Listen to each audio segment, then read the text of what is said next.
Well, there's room up here, guys. So we're going. I might have to make a quick getaway. You know how it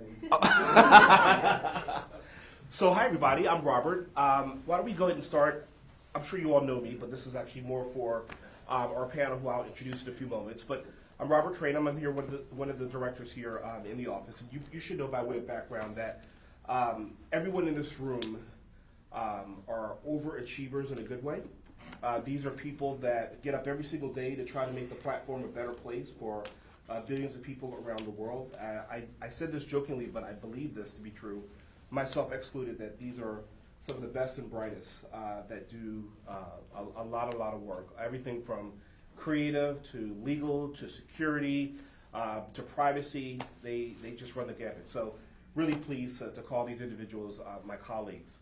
I should also mention before we go into the panel discussion today, so I'm somewhat of a history buff, so I'm going to kind of throw this out to all of you, but I'm curious to know, does anyone know what Carter G. Woodson did in 1926? I know all of you, not you, because I know you will get this. Black History Week. Black History Week. So Carter G. Woodson, as many of you know, was the second African American to get a PhD at Harvard. And so he had said at that time that it would probably be a good idea for the country to celebrate African American culture and the experience through Black History Week. And so fast forward to today, we obviously have Black History Month. And I think it's really important to really reflect upon all of the unique contributions that African Americans have contributed to our society, the American culture, but also obviously to draw inspiration from that to talk about today. And so this is, I think, a perfect segue to talk about the Metro 7. Obviously, 3 of those individuals are here today. And don't you worry about the picture behind you or behind them, because there will be a quiz. And so we'll try to figure out who is who and who's wearing what afro, what length afro, and so forth. So we'll get to that in a moment. But I think it's important to set the scene about what the who the Metro 7 are and what they did. And so in the context of, this is after Dr. King's assassination. This was after Robert F. Kennedy's assassination in 1968. The Vietnam War was at its height. This was after, obviously, the Civil Rights movement, or still during the Civil Rights movement in the 1960s, the March on Selma and so forth. There were a lot of passion in this country around civil rights, and there was a lot of passion around making sure women, but also in this context, African Americans had a right to be represented in the workplace. And so in this context, you have some reporters that obviously were showing up doing their job, but when they were looking around, and also obviously covering the city, which at that time was, I think, 71% African American. But ironically, when you look around in the newsroom, there wasn't 71% of people that looked like these individuals in the newsroom. So they wrote a letter to Ben Bradley, which I think we have on the other screen, where they talk about the need for diversification. So with that, let me just pause, because I don't want to do a monologue here, and I want to have each of you introduce yourselves and talk a little bit how you came to the Post, and then we'll talk about what you did. Okay, I'm Ivan Brandon. I started at the Post as a copy boy. I knew nothing about the newspaper business, but I needed a job. And I started working the 8 p.m. to 4 a.m. shift. Didn't know anything about it. But as I worked there, I noticed it seemed like a lot of fun. Journalism seemed like a great thing to do.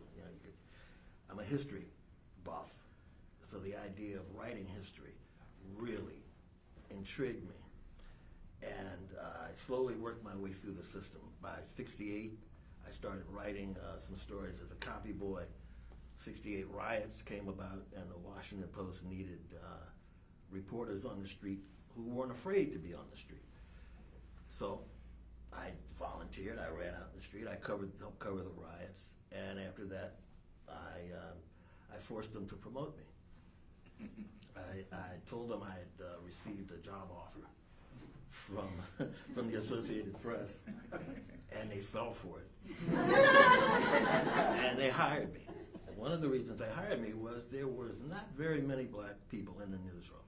I think when I came in, there were 3 black reporters. I think it was Dash and Sims and Raspberry. Dorothy wasn't, had come Maynard and wasn't gone. there either. Maynard hadn't come. Jesse? Jesse was away. I forgot about him. There was a fourth, but he was a foreign correspondent. So after '68, I started writing. The Post, I think, learned some lessons, and they started to snap up black reporters. So by '71, I think there were 9 or 10 of us in the newsroom. That sounds good. Problem was, we didn't really have access. We were compartmentalized. We were all local reporters. And I'll stop the story there because it's Bobby's turn to tell who she is. I'm Bobby Bowman. I'm originally from Virginia, but I grew up in Washington. My family was part of the Black migration who basically changed the face of Washington because so many black people moved in the early 50s. So the Washington Post is my hometown newspaper. And because Washington is a government town, I decided early, I am never working a 9-to-5 job in some bureaucracy. That was not going to be us. And at that point, there was a comic strip called Brenda Starr. If anybody remembers it, let me know. But she was a reporter. She was a woman reporter. I thought, that sounds really great, and that's what I want to do, because I've always been really nosy. And you may have noticed that. And I always wanted to find out things, and I just sort of married that to writing. So when I first went to the Post newsroom, everybody would say, I'm here because I like to write. And I would say very quietly, I'm here because I like to find out things and then tell people about it. So I had actually come to the Post in '67 as a copy girl. We worked together. Which meant you were a gopher. It's a very fancy term for a gopher. And people at the Washington Post were nice enough to tell me, I just finished college, that you want to leave and you want to come back. You want to go to a small newspaper, get your experience, meaning make your mistakes in a small pond where you can learn there. And then whenever you want to, you can come back to us. So I did. I left. I went to Trenton, New Jersey, which was a great state capital, great place to learn. 1970, I was ready to come back. I was also ready to go to graduate school. And so I came back to the Post. They hired me as an intern, and I stayed. Rest is history. The rest is history. Okay, my name is Richard Prince, and I came to the Post in 1968 after the riots.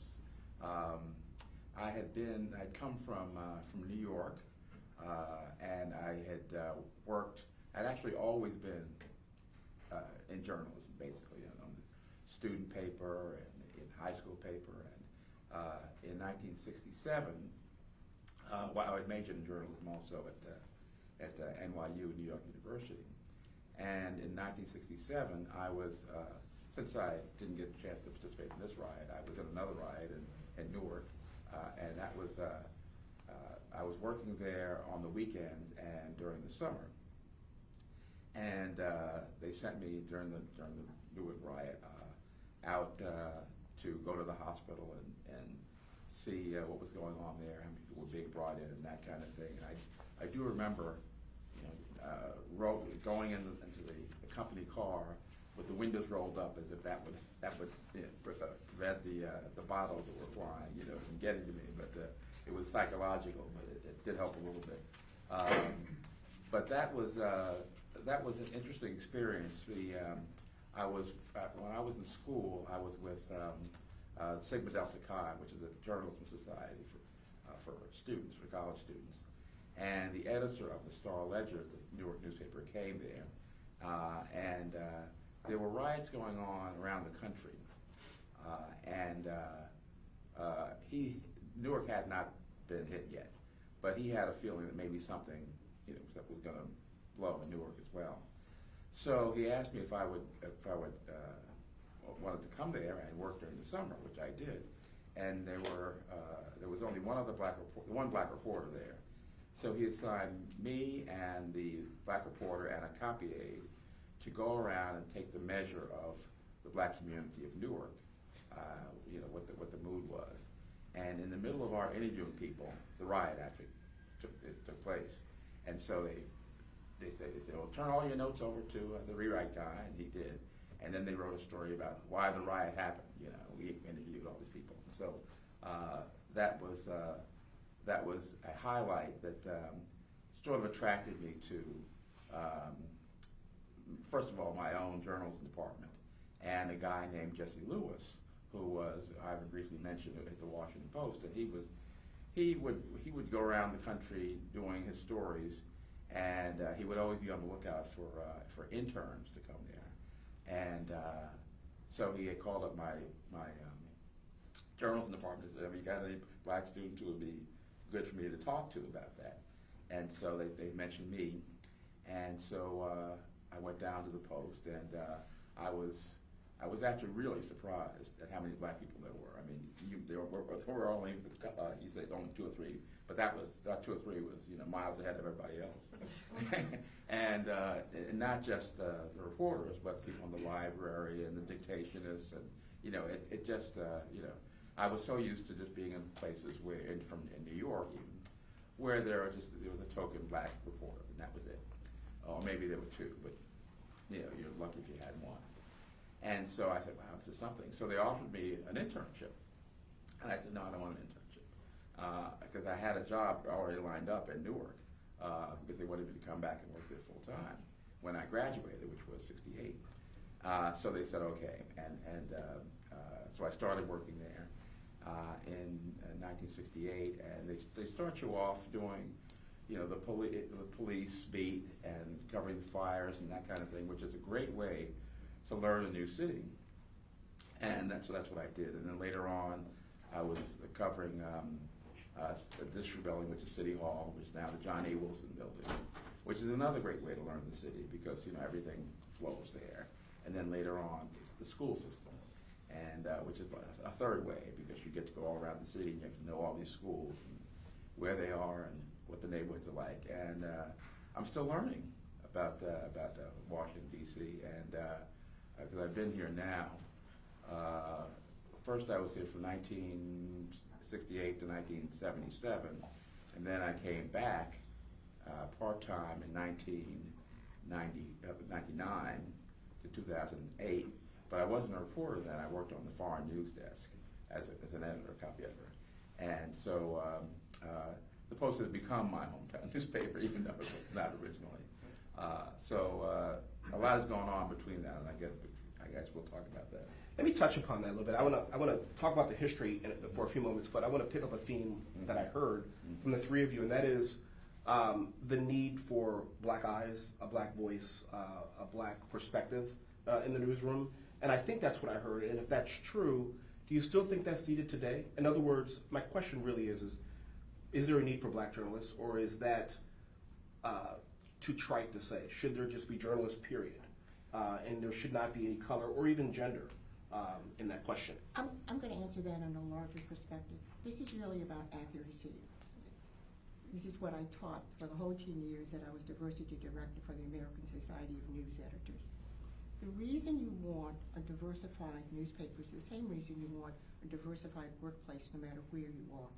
This is about accuracy. As I like to say, if you have a community of opera lovers, and if you have a staff that lives and breathes bowling, that's going to be a problem. There's certainly people who know a lot about bowling, can learn about opera, can learn about the history, but it isn't part of your soul. You need people who reflect their community or who reflect their customer base so you can serve your readers, your customers. This is about accurate with us. This is about actively reflecting. So you want old people, you want young people, you want people who speak Spanish, you want people from Korea, you want everybody in your newsroom. Can a person that's of non-color report on the African American experience? Can a person do that? Sure. The question is the depth of which they report. So that's a perfect segue because I now want to go to the letter that you wrote in February of 1972, because these individuals on February 7th, 1972, wrote a letter to Ben Bradley, who was then the editor of the Washington Post. Some of you may know that name, very famed reporter and journalist and editor. And you all can speak for yourself here, but when I read the letter last night and again this morning, I could feel the passion, I could feel the anger, but I could also feel the sadness in what you wrote about the lack of diversity, specifically African American, from an African American perspective, in that letter. Is that fair?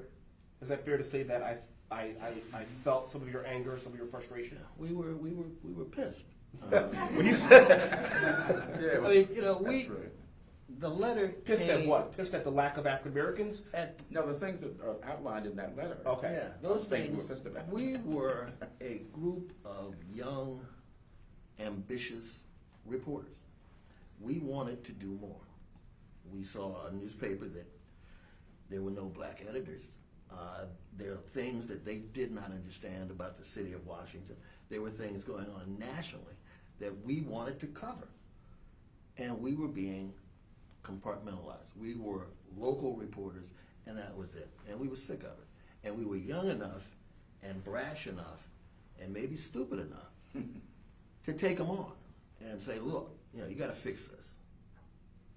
What are you going to do? And I think it in part shocked the leadership because, as Scoop said, as Richard said, Scoop, we got to go back to that in a second. I heard that. He gave me that nickname. as Scoop said, you know, we wanted to do what Bradley didn't understand. They were, you know, they kind of looked. He would look out of the window in his office, and there were all these black faces wandering around the newsroom. He thought they were cool. You know, everything was fine. But every evening around 7:30, we'd be sitting in a bar, bitching about. Well, yeah, the two of us would be sitting in a bar bitching about the Washington Post and what we wanted to do. You know, Scoop, I believe, wanted to cover Shirley Chisholm's campaign. Shirley Chisholm, everyone know who she was. She was running for president. First black Member of woman. Congress, I'm sorry, please, go ahead, boss. No, you go ahead. Member of Congress from Texas, Democrat. No, No, New York. I'm sorry, New York. excuse me. Brooklyn. Brooklyn, thank you. Very much so. Very, very, very progressive and very, very smart, ahead of her time in many, many ways. So all right, let's set the scene. So you all wrote the letter. This was in '72. If I remember correctly, Richard, let me back up. Ben Bradley responded and saying, "This is what we'll do. Thank you for your response. This is what we're going to do." If I remember correctly, Richard, you said this is not good enough. You were fairly new, and you said, "To hell with it. You know, I don't care if my career." I'm paraphrasing here. I don't know if my career. I don't care if my career is on the line or not. This is not good enough. Is that fair? Yeah, but the was we. thing to remember is that it wasn't just any individual Yep. saying these things. We were constantly having meetings, and we decided that we would have a joint response, even though one person may have signed it. And then when we went to the meetings, we had just one person who spoke, so there was no confusion about what we were thinking. So you appointed a spokesperson, Before- and that was Bobby. No. Each meeting, we had a Each different meeting had a spokesperson. different spokesperson. Okay. Just to keep them, I see. Exactly. keep I them, see. keep And, them, yeah. the targets. We were really strategic about this. Right. We worked as a team. This probably sounds familiar to many people in this room. We worked as a team. We had long meetings to decide what we were going to do, how we were going to say it. We knew they were going to try and divide us. You know, this is a lot of politics. So we would go to the meetings, we would have a different, and we would appoint the spokespeople. There were different spokespeople for every meeting, so, you know, they couldn't pick us off and sort of identify leaders. But we were really a team, and that's why, frankly, nearly 50 years later, we're still sitting here, because, you know, we remain good friends. I mean, for us, we are like brothers from the battle. But if I remember correctly, you were, Bobby, nominated as a spokesperson, no? That was for During the the press news conference? Dick and I, Go ahead. Leon and I just happened to be the. So which one of you, are you the one in the white there, or? I'm the one in the white with the glasses. Uh-huh. With the knobby knees. Got it. So, I'm gonna go back to my original question. So what I hear and feel is that there was a glass ceiling, very much so at the Washington Post, and you broke that glass ceiling. Fast forward to now, do you still think there's a glass We ceiling? broke the glass ceiling? Pardon? I think we just broke the glass cage. I don't think we hit the Well, ceiling. that was my next question. So Yeah. do you feel like the work is complete? Oh, no. No, hell no. Say it again. No, hell no. You know, go in a newsroom now. Walk into a newsroom and look around and see how much diversity you see. And don't just look at the reporters. Look at the editors, because that's where a lot of that's where the decisions are made. And that's, you know, I was an assignment editor. I was the guy who every morning would figure out what we were going to cover. And there were days when I thought of things to cover that the four white guys sitting around me never thought of. And when did you choose to fight those fights and just kind of let it be? Well, a lot of us fought it every day. You know, you can't pick and choose. You got to fight it every day. Okay. Because if you let up, they think they won. So you gotta be a pain in their ass constantly. So I'm curious to know, do you think it was institutional racism? Do you think it was just ignorance? To use your words, if the white reporters were in the room and they just simply didn't see what you saw, is it just ignorance, or do you think it was, I'm going to keep this group of people down? I don't think that this group of people know what they're talking about. I believe that this group of people that are coming into my office saying that this is news is not really news. What do you think, or a combination of all of those things? It's a Combination. It's got to be a combination. Right. I mean, we worked at what was with a group of probably the most liberal white folks we've ever been around. Liberal meaning progressively. Yeah, let's call it that. So, you would think that this group, they weren't actually thinking about holding us down. They just didn't know. And, ignorance is just as scary as prejudice. Mm-hmm. I love the I'm a historian now, so I love the historical context that you gave, because frankly, the time that we lived through and the time there are very much the same. In the early 70s, we've been through the civil rights movement. The 1960s were one of the most turbulent decades ever in this country, because as Robert said very correctly, not only had we been through the civil rights movement that produced the Voting Rights Act of 65, the Civil Rights Act of 64, but we were also in the midst of the Vietnam War. There was a huge cultural shift going on in this country where black people were starting to integrate places that had never been integrated before. Sort of like women today. So people had us there, but they didn't expect us to say anything. Sort of like women sitting in a meeting now, right? Or sort of like a woman in a hijab sitting in a room now. You have to get people to listen to you, and they weren't used to listening. Hello, sir. You can put your jacket right there.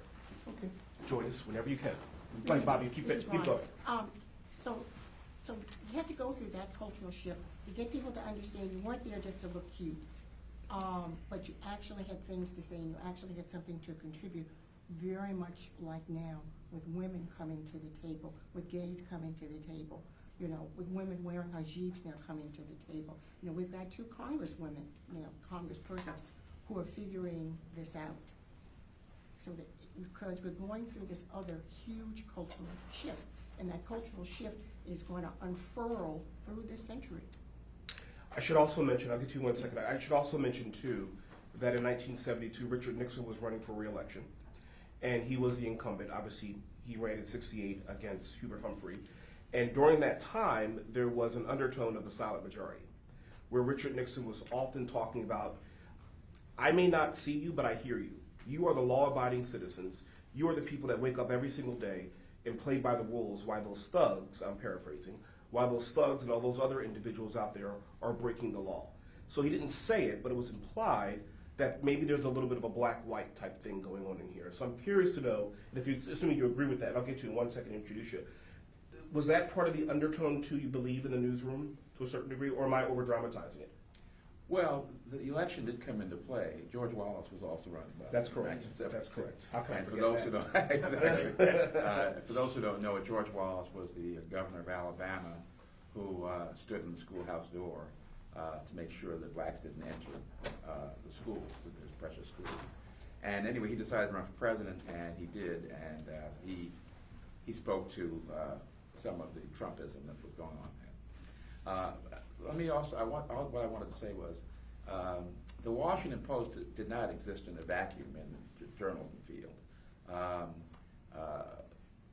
The reason, somebody said quite accurately that one of the reasons why we could do this at the Washington Post is because we had a critical mass of black folks who could join together and do things. But if you're in one of the many other newsrooms around the country that had just 1 or 2, they couldn't do very much. And then after we acted, then it did activate people in other newsrooms. But just last year, we celebrated, or commemorated, I should say, the 50th anniversary of what was called the Kerner Commission report. And some may know, some know about that. The Kerner Commission was a commission that was appointed by Lyndon Johnson, who was president at the time, to find out why were these Negroes rioting in 1967. It was named after Otto Kerner, who was the governor of Illinois. And Johnson suspected that the communists were behind this, and he wanted to find out if that were the case. Well, the commission came back in 1968 and said, no, it wasn't the communists.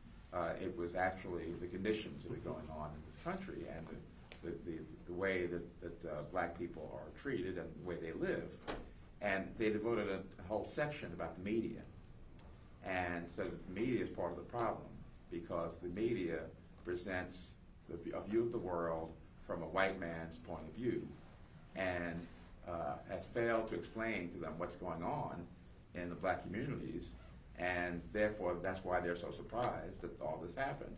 And then they made a series of suggestions, more training, more hiring, and just last year we commemorated the 50th anniversary of that report, and nearly everybody says that in 50 years there's been just a great deal of disappointment. There's been some progress, but not nearly enough. And who would have thought that after 50 years, so little has been accomplished? So that's the context. The Post was part of that, but it wasn't the only part. And there have been efforts made.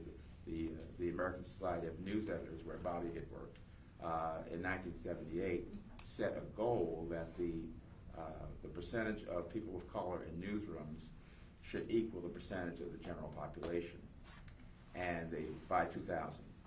So that didn't happen by 2000.